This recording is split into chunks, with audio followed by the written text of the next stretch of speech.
வள்ளல் பெருமானுடைய பாடல்களில் மிக உச்சமான பாடல் அப்படிங்கிறது தான் நம்ம இன்றைக்கி பார்க்க போகிறோம். அவரை சொன்ன உடனே இந்த பாடலைத்தான் அடையாளம் சொல்லுவோம்.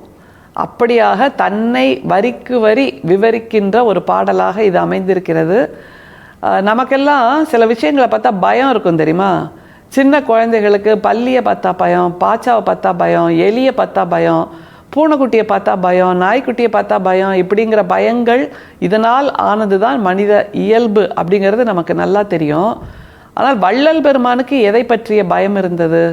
அதை தன்னுடைய பாடலில் அவர் மிக அழகாக அடர்த்தியாக சொல்கிறார்.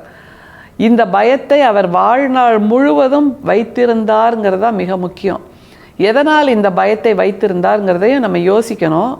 பார்க்கலாமா பாடலை? அதுக்கு முன்னாடி ஒரு சில சிந்தனைகளை நம்ம யோசிச்சிடலாம். மிலிட்ரி நடை அப்படின்னு ஒன்று சொல்லுவோம் தெரியுமா? கை காலை வீசி left right left right left right about turn அப்படின்னா அது மிலிட்ரி நடையாக நடந்து காமிப்போம். அது மாதிரி கைட்ஸுன்னு சொல்லுவாங்க பள்ளிக்கூடத்தில், அவங்களுக்கும் இந்த மாதிரியான நடை உண்டு. என்சிசி அவங்களுக்கும் இந்த மாதிரியான மிலிட்ரி நடை, மிடுக்கான நடை உண்டு. ஆனால் வள்ளல் பெருமான் மிடுக்கான நடை நடக்க மாட்டேன் என்று சொல்லி எப்படி தான் நடப்பதாக இந்த பாடலில் சொல்கிறாரு. மிக மிக பிரபலமான மிக மிக புகழ் வாய்ந்த வள்ளல் பெருமானை வரிக்கு வரி வார்த்தைக்கு வார்த்தை சொல்லுகின்ற ஒரு பாடல் இது. கையுற வீசி நடப்பதை நாணி கைகளை கட்டியே நடந்தேன், மெய்யுற காட்ட வெறுவி வெண்துகிலால் மெய்யலாம் ஐயகோ மறைத்தேன், வையமேல் பிறர்தம் கோலமும் நடையும் வண்ணமும் அண்ணலே சிறிதும் பைய நான் ஊன்றி பார்த்ததே இல்லை, பார்ப்பனேல் பயம் மிக படைப்பேன், பிள்ளை பெரு விண்ணப்பம் அப்படிங்கிற பகுதியில் 3461வது பாடலா இதை வள்ளல் பெருமான் நமக்கு கொடுக்கிறாரு. கைகளை வீசி நடப்பதை நாணி கைகளை கட்டியே நடந்தேன். எப்படி ஒரு மனசு பாருங்களேன். ஏன் கைகளை வீசி நடக்க மாட்டேங்கிறாரு?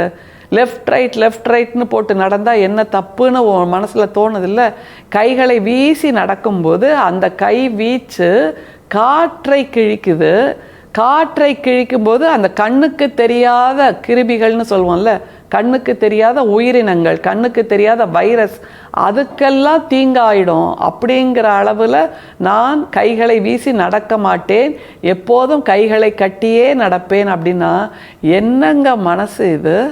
கண்ணுக்கு தெரியாத அந்த உயிரினங்கள் கூட வாழ்வதற்கு இந்த உலகத்தில் உரிமை இருக்கிறது. அதனால் அவர்களுக்கு தொந்தரவு செய்வது போல் நான் கைகளை வீசி நடக்க மாட்டேன்னு சொன்னார்னா எப்படிப்பட்ட மனசு?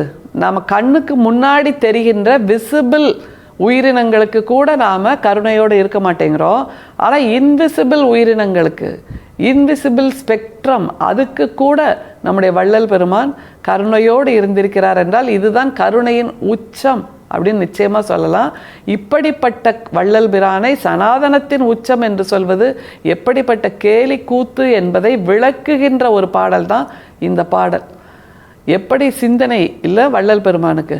மிக அற்புதமாக கண்ணுக்கு தெரியாத உயிரினங்களுக்கும் நாம் கருணை செலுத்த வேண்டும். அப்படி செலுத்த வேண்டும் என்றால் கைகளை வீசி நடக்க மாட்டேன் என்று சொல்கிறார் என்றால் இதை புகழ்வதற்கு அல்லது இதை பற்றி உருகுவதற்கு கூட நம்மிடம் வார்த்தைகள் இல்லை என்பதுதான் நிஜம். மெய்யுற காட்ட வெறுவி வெண்துகிலால் மெய்யலாம் ஐயகோ மறைத்தேன், மெய்யுற காட்ட வெறுவி வெண்துகிலால் மறைத்தேன் அப்படிங்கிறாரு.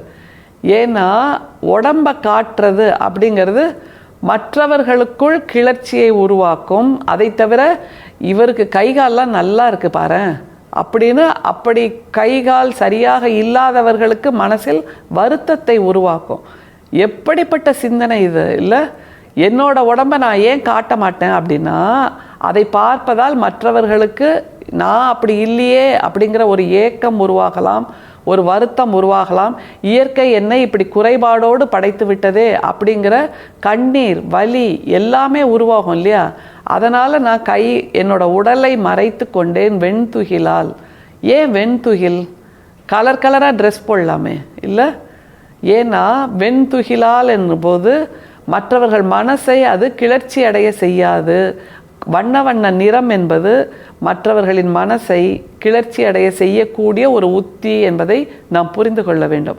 அதனால் வள்ளல் பெருமான் நடந்து வருகிறார் என்றால் ஒரு வெள்ளை வானவில் நடந்து வருவதை போல் இருந்திருக்கிறது. ஏன்னா வெண்துகிலை தவிர அவர் வேறு எதையுமே உடுத்தியதில்லை, அதையும் கூட தைத்து உடுத்தியதில்லை. அப்படியே இடுப்பில் சுற்றி மேலே தோளில் போர்த்தி அந்த மாதிரியான ஒரு துவராடை என்று வள்ளல் பெருமான் சொல்கிறார். அப்படிப்பட்ட துவராடையைத்தான் அவர் வாழ்நாள் முழுதும் உடுத்தி இருந்தார் என்னும்போது, வண்ணங்களால் மற்றவர்களுடைய எண்ணங்களை சிதறடிக்க மாட்டேன், அதே போன்று என்னுடைய உடலை வெளிக்காட்டுவதால் மற்றவர்களுடைய வருத்தத்தை அதிகரிக்க மாட்டேன். இதெல்லாம் என்ன விதமான சிந்தனை அப்படிங்கிற வியப்பு தான் நமக்கு மேலோங்குது. வையமேல் பிறர்தம் கோபமும் நடையும் வண்ணமும் அண்ணலே சிறிதும் பையனான் ஊன்றி பார்த்ததே இல்லை. அதாவது ஓரக்கண்ணால் கொஞ்சம் பார்த்துக்கிறது, கண் சிமிட்டுற நேரம் கொஞ்சம் பார்த்துக்கிறது, அப்படியெல்லாம் கூட நான் பார்க்கல. சரி, வேகமாக பார்த்தா அந்த காட்சி சீக்கிரமாக மறைஞ்சு போயிடுமே, அதனால் பைய பார்ப்பாங்க அப்படின்னு ஒரு சிலர் இருப்பாங்க. அப்படியும் நான் பார்த்ததில்லை, பைய நான் பார்த்ததே இல்லை. எதையெல்லாம் பைய பார்த்ததே இல்லைன்னா, மற்றவங்களோட கோலம், மற்றவங்களோட வண்ணம், மற்றவங்களோட நடை, இதையெல்லாம் நான் பைய கூட பார்த்ததே இல்லை அப்படிங்கிறார். ஏன் பைய பார்க்கலைன்னா, மனசில் பதியணும் அப்படிங்கிறதுனால நம்ம சில விஷயங்களை மெதுவாக ஊன்றி மனசில் ஆழமாக பதிவதை போல் பார்ப்போம். ஆனால் வள்ளல் பெருமான் பையவும் பார்க்கல, மற்றவங்களோட நடையும் பார்க்கல, அவங்களோட கோலமும் பார்க்கல, அவங்களோட வண்ணத்தையும் பார்க்கல. ஏன் பார்க்கல அப்படின்னு ஒரு கேள்வி வருதா இல்லையா? ஏன்னா அவரை சுற்றியும் மனிதர்கள் இருந்திருப்பார்கள், அவர்கள் என்னவெல்லாம் செய்தார்கள்ங்கிறத அவர் கவனிச்சிருப்பார், அவர்களுடைய நடை உடை பாவனையை கவனிச்சிருப்பாரு. ஆனால் பார்க்கல அப்படிங்கிறாரு. ஏன் பார்க்கல? பைய நான் ஊன்றி பார்த்ததே இல்லை, பார்ப்பனேல் பயம் மிக படைப்பேன். இதுதான் ரொம்ப உச்சம், பயம் மிக படைப்பேன். ஏனென்றால் வள்ளல் பெருமான் கையை வீசி கூட நடக்காமல் கையை கட்டி நடக்கிறார். வெண்துணியால் வெண்துகிலால் தன் உடலை போர்த்தி கொள்கிறார், அதை வெளிக்காட்ட அஞ்சி.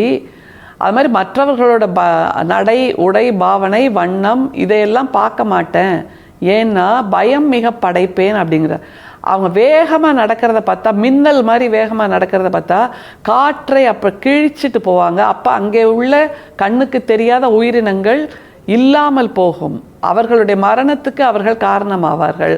அது மாதிரி பல வகையான வண்ணங்களை உடுத்தியிருந்தா அதுவும் அந்த வண்ணங்களுடைய உடையை வாங்க முடியாதவர்களுக்கு கொஞ்சம் ஏக்கத்தை கொடுக்கும். அதனால் அதையும் பண்ணலை. நடை உடை வண்ணம் இப்படியாக எல்லாவற்றிலும் நான் மற்றவர்களை ஊன்றி பார்ப்பதை தவிர்த்தேன். காரணம், பயம் மிக எனக்கு வந்துவிடும். இவங்க இப்படி நடந்துக்கிறதுனால, இப்படி வேகமாக நடக்கிறதுனால அங்கே இருக்கக்கூடிய உயிரினங்களுக்கு, அங்கே இருக்கக்கூடிய கண்ணுக்கு தெரியாத உயிர்களுக்கு, ஜீவராசிகளுக்கு துன்பம் வருமே அப்படிங்கிற அச்சம் இவருக்கு வருது.